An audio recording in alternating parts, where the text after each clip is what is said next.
Hello, once again, this is Bill Steffen. We got a snowstorm coming our way, and that's the big story. It'll be dry and cool out here today, this Tuesday, and Wednesday morning will probably be dry in most areas. Snow will start to pick up right around midday or maybe early afternoon on Wednesday. It'll likely be snowing when the kids get out of school Wednesday afternoon, and rush hour could be tricky here Wednesday evening and also Thursday morning. We're looking at about 5 to 8, maybe 4 to 8 inches of snow across the area, and there will be some slick roads to go along with this. More snow is coming for the coming weekend as we remain in a wintry pattern here. High temperatures are only going to be in the mid 20s here the rest of this week. Average high temperatures are in the low 30s.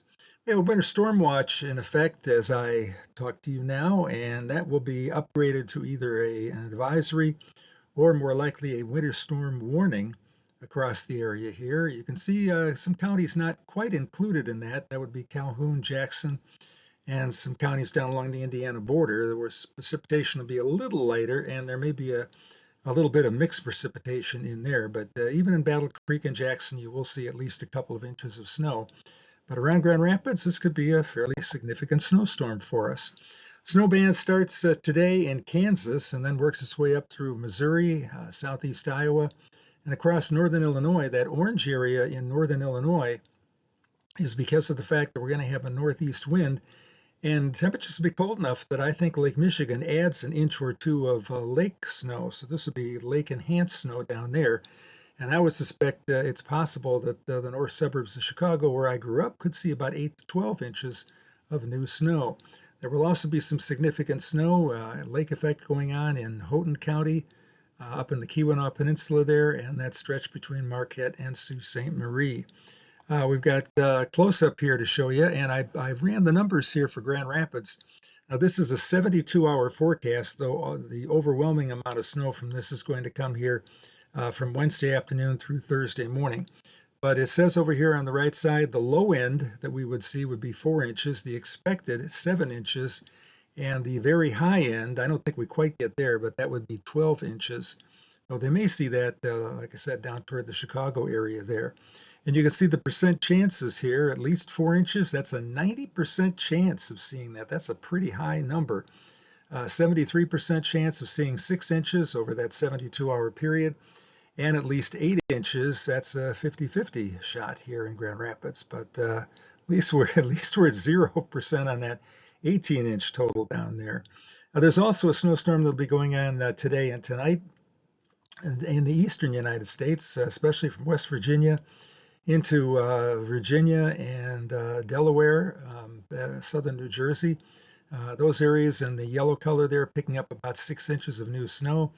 2 to 4, maybe 2 to 5 inches of new snow for Washington, D.C., Philadelphia, New York, and Boston. So some traffic slowdowns and probably some hindered air travel for anybody that might be traveling in that direction here later on today. And there's the swath of snow that we predict here for this storm coming out of the Plain States here. Starts out in Kansas, Kansas City, Moline, Davenport, Rockford, Illinois, Chicago area, and then up here into southern lower Michigan. That's the path of the heaviest snow that's expected here. And again, that's Wednesday afternoon through Thursday morning.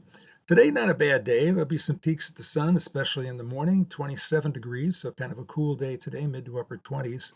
14 early this morning. Winds will be fairly light today. If you want to get out and do some winter sports or get out and head for a walk, 5 to 10 miles an hour is all we'll see. Winds will pick up a little bit here during the day on Thursday, but not bad. There's an interesting picture. You can see all the pancake ice there. This is the Muskegon Channel. Look on the left side of the picture in the water. That's about a quarter of the way down, and you see a lot of black dots there. I think those are birds, and I don't know what kind of birds those would be. Those are not the typical white gulls that are down there in the water. They're dark colored, but whether or not seem to be deterring them too much, and with open water there, they can probably find something to eat. Here's a look at your forecast here for Wednesday night. Low pressure coming up into Ohio. You can see the isobars, lines of equal pressure, and the dark black color there indicating that our winds here are going to be out of the north and northeast. And that will keep us in the cool air here and keep us in pretty much all snow across the area. This is the forecast map for Saturday. We again have that green color over all of lower Michigan, indicating some snow for us. Could be a little bit of a mix down toward the area south of I-94, Indiana and Ohio border. But behind this system, again, another shot of cold air, which could be with us here for early in week 2. Your 5-day forecast looks like this: 27 degrees, a little bit of sunshine poking through from time to time. Wednesday morning dry, Wednesday afternoon it is snowing, roads become snow covered and slippery. It snows all Wednesday night into Thursday morning. There'll be some lingering snow. Inland areas may see the snow taper off Thursday afternoon. Valentine's Day Friday looking pretty good, about 25 degrees here under partly sunny skies. And that second storm coming up here on Saturday, that won't be 5 to 8 inches. That's looking like more of a, maybe a 2 to 4 inch snow total, but certainly winter continues. We might struggle to 30 here on Saturday, but all 5 of those days we'll see high temperatures cooler than average.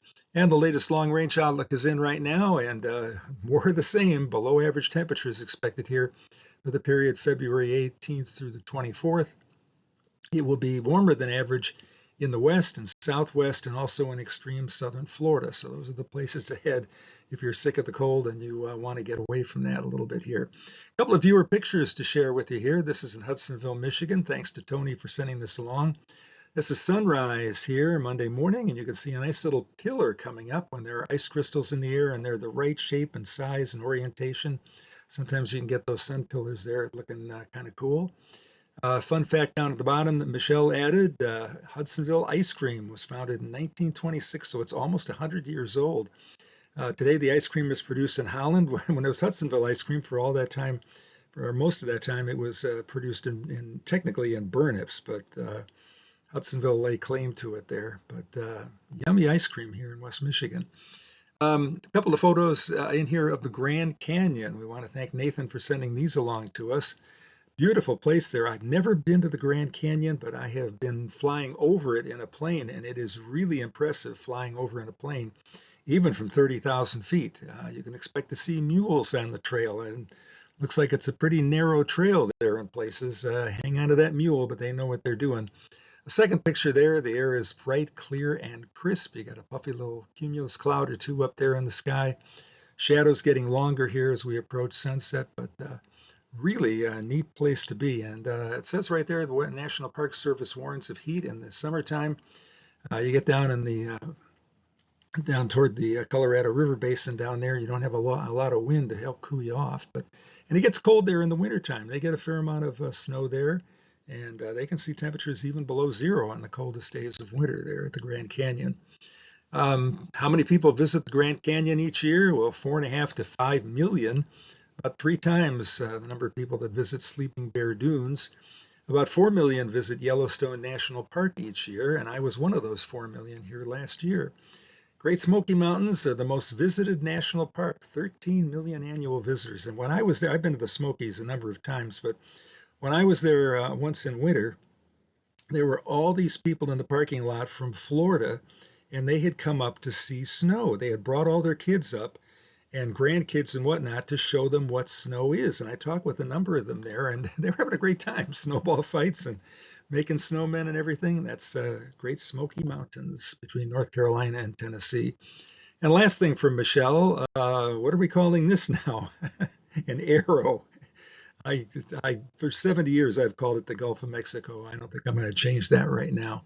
There is no international protocol for naming international waters. The first known name given to the area was Sea of the North. Isn't that kind of unusual? Sea of the North.